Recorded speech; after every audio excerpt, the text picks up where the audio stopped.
Olá pessoal, tudo bem? Meu nome é Sérgio Graças, esse aqui é o nosso canal Resistência contra Racismo. Hoje nós vamos falar sobre as origens da escravidão, das raças e racismo. Pessoal, antes de irmos para a vinheta, se inscreva aí no canal. Se você gostar do vídeo, não assista até o fim. Se você gostar do vídeo, dê sua curtida aí, faça o teu comentário e deixe a sua sugestão. Ok? Vamos para a vinheta e já retornamos.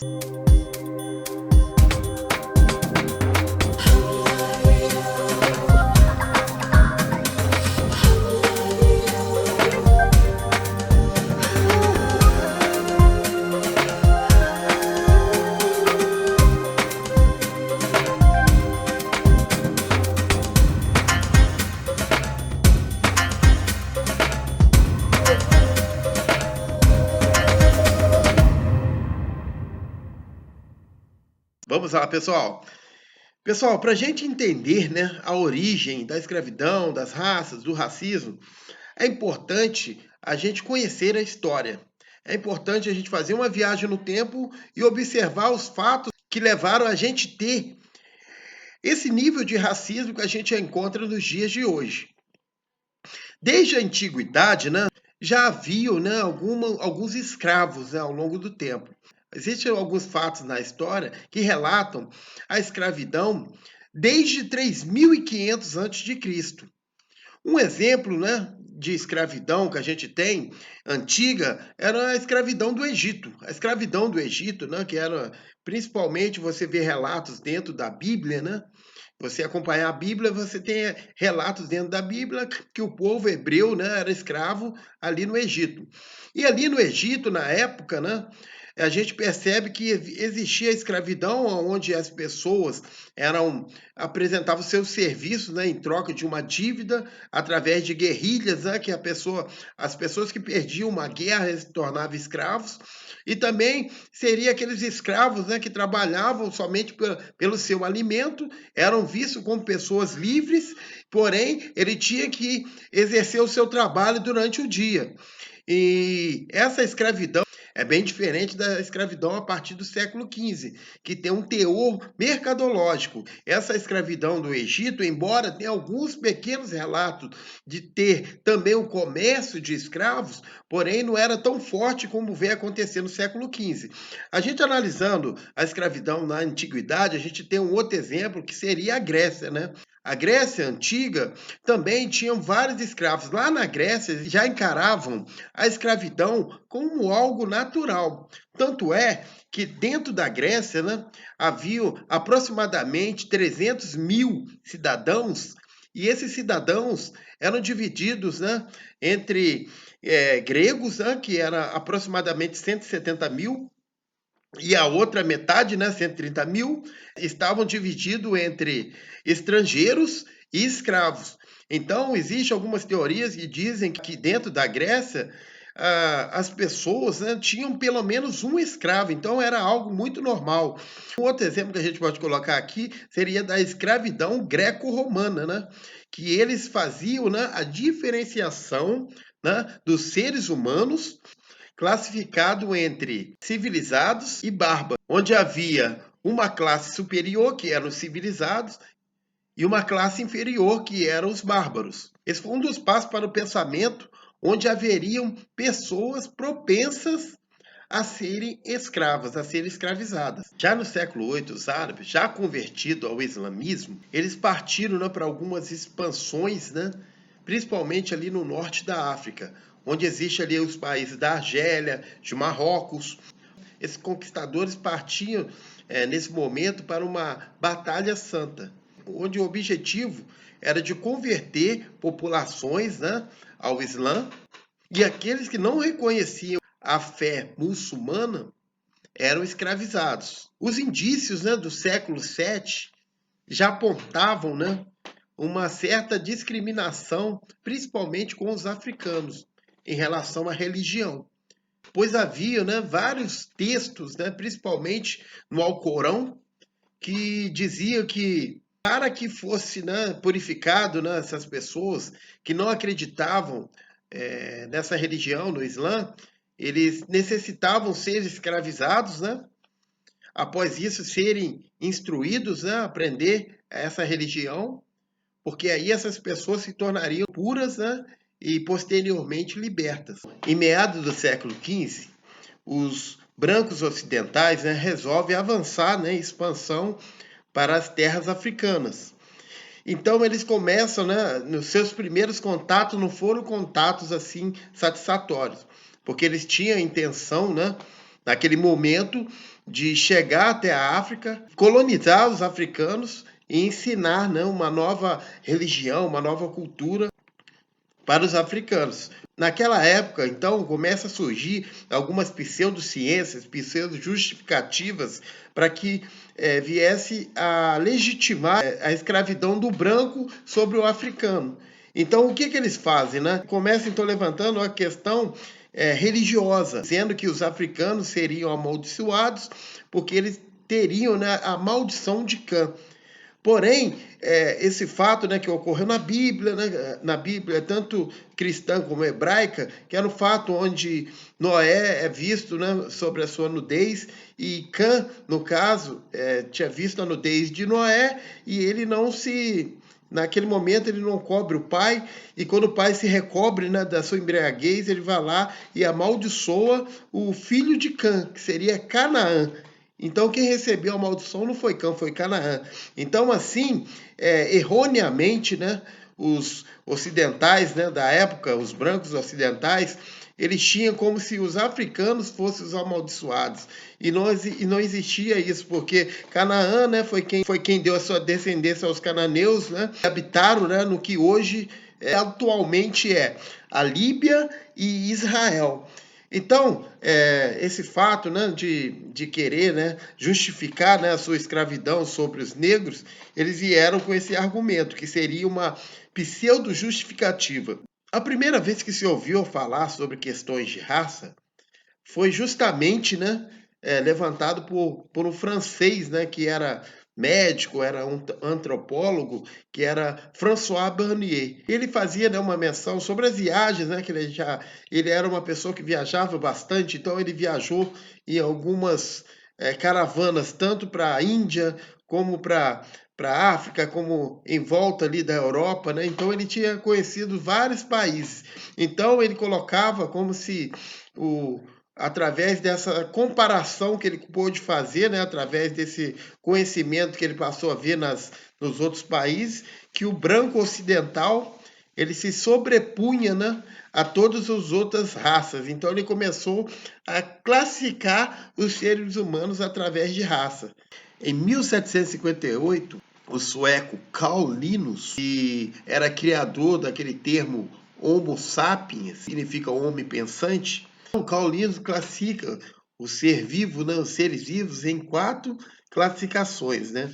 Ele coloca o americano, o africano, o europeu e o asiático. Então ele começa a classificar da seguinte forma. Ele diz que o americano seria o Homo sapiens vermelho e mal-humorado. O asiático seria amarelo e melancólico. O europeu, né, ele classifica como branco e sério. Já o africano, ele classifica como preto e preguiçoso.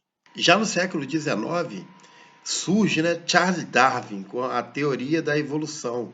Em inglês, ele tinha, né, nas suas teorias algumas coisas sobre a evolução natural. Ou seja, né, ele falava muito sobre as raças em relação aos animais. Dentro da classificação dos animais, por exemplo, existiam as raças. E dentro das raças, né, existia a raça superior e a inferior. Ou seja, o superior iria dominar a inferior.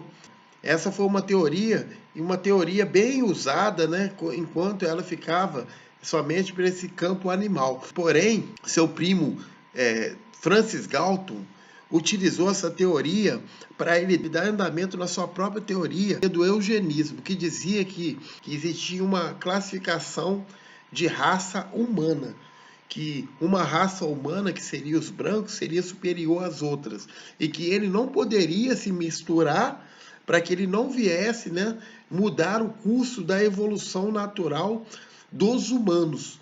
Então, essa teoria do eugenismo, e eugenismo quer dizer bem-nascido, ele trouxe isso e acabou espalhando isso para alguns países pelo mundo. Um dos países que aderiu a esse movimento foi o Brasil. O Brasil, com alguns médicos aí da época, né, como Nina Rodrigues, João Batista de Lacerda. João Batista de Lacerda já pensava um pouco diferente. Em 1911, ele foi convidado, né, para um congresso de raças lá em Londres, onde ele apresentou um quadro chamado Redenção de Cã, onde ele apresenta, né, uma mulher negra que tem um filho, uma filha parda, que se casa com um homem branco que teve um filho branco. Então, ele nesse congresso, né, ele apresenta lá o projeto do Brasil, o projeto eugenista do Brasil. Então, ele já pensava da seguinte forma, que dentro de 100 anos, após miscigenação da raça, né, iria causar, né, um embranquecimento da raça e já não existiria mais no Brasil o negro. Mandar um alô, né, para o João Batista de Lacerda. Estamos aqui. Então, assim, a gente pode ver que essa prática eugenista ela esteve presente aqui dentro do nosso país e ainda continua presente. Tanto é que hoje em dia, né, quando você vê algumas propagandas, principalmente direcionada pelo governo em relação à educação, a gente pode ver algumas coisas que a gente olhando não percebe, se parar para verificar, você vai ver que são práticas eugenistas.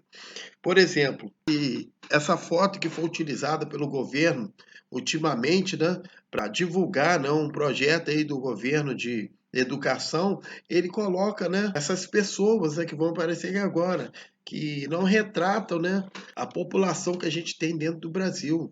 Hoje em dia nós temos 56% entre pretos e pardos. Então, como que ele apresenta o projeto e coloca uma foto como essa, né? Onde a gente não se vê nas fotos, porém, isso daí é uma mensagem, né? Do que o Brasil ainda pretende, né? Porque tem muitas pessoas que ainda resistiram desse movimento, né, eugenista, que pensava em embranquecer a população. E isso fazia, né, em determinado momento da nossa história, que as pessoas que eram pardas acabavam se declarando brancas porque elas olhavam e eram também incentivadas a se declarar assim, porque era um projeto do nosso país de embranquecer a nossa população. Essa outra foto aqui, ó, que a gente coloca até é uma outra coisa muito polêmica também, onde você vê, né, uma estudante negra, né, ela apontando, né, a sua mão para um diploma, mas se você for ver no detalhe, a mão dela que está com o diploma é uma mão branca. Isso significa, né, uma mensagem subliminar dizendo que uma pessoa negra, né, quando ela entra, né, quando ela é educada, ela passa a se tornar branca. Porque através da educação que é feita apenas para mostrar, né, o lado branco heróico, o lado branco histórico. Então, essas coisas que a gente precisa, né, se ligar, precisa ficar atento e a gente, com toda a história que a gente contou, da criação das raças, né, onde foram colocadas muitas coisas ali para tentar mostrar que o negro era inferior, e todas essas pseudociências, né, foram desmentidas, né, através do tempo. E hoje em dia, né, por isso que é importante a gente reafirmar a nossa negritude, porque a nossa negritude nasceu a partir do momento que, principalmente depois da Segunda Guerra, né, aonde foi identificado que a imagem do branco que ele quis passar durante tanto período teria sido desmoralizada com as seguintes guerras, né, as duas guerras mundiais que ocorreram, e todo aquele discurso que eles colocaram que seria superior começou a ser questionado. Então, a negritude ela ganhou força nesse período, porque aí o negro começou a olhar para a sua história, para a sua cultura, para os seus costumes, né, que foram deixados lá na diáspora africana, que aconteceu com a retirada do negro da África e partindo para a escravidão em outros países. Então, ele passou a olhar para isso e passou a se enxergar, né, passou a se enxergar como pessoas bonitas, pessoas inteligentes, pessoas que podem conseguir o que quiserem porque são pessoas fortes. E passou a encarar, né, toda a dificuldade que foram passadas como atos heróicos. Essa é a negritude, é dessa forma que a gente precisa se reafirmar, e dentro dessa luta a gente precisa também, a gente não pode caminhar sozinho, né? E os brancos, eles têm lugar de fala nessa luta. E qual é o lugar de fala do branco? Dele admitir, né, do que o que aconteceu no passado foi algo errado, sim, e que ele não tem culpa hoje da escravidão que aconteceu no passado, mas ele tem a responsabilidade de falar do assunto, tem a responsabilidade de, de dizer que existe o racismo, sim, e que nós só iremos vencer o racismo a partir do momento que nós estivermos unidos.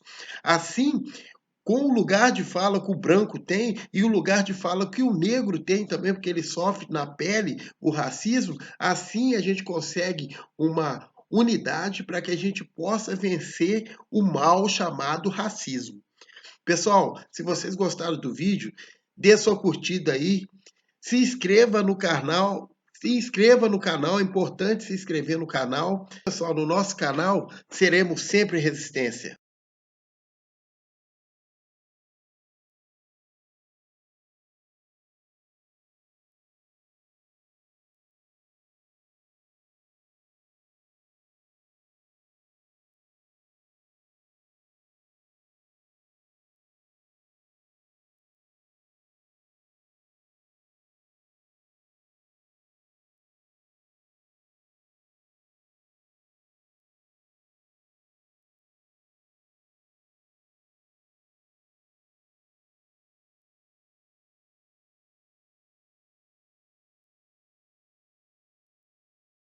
Então, ele coloca o americano, ele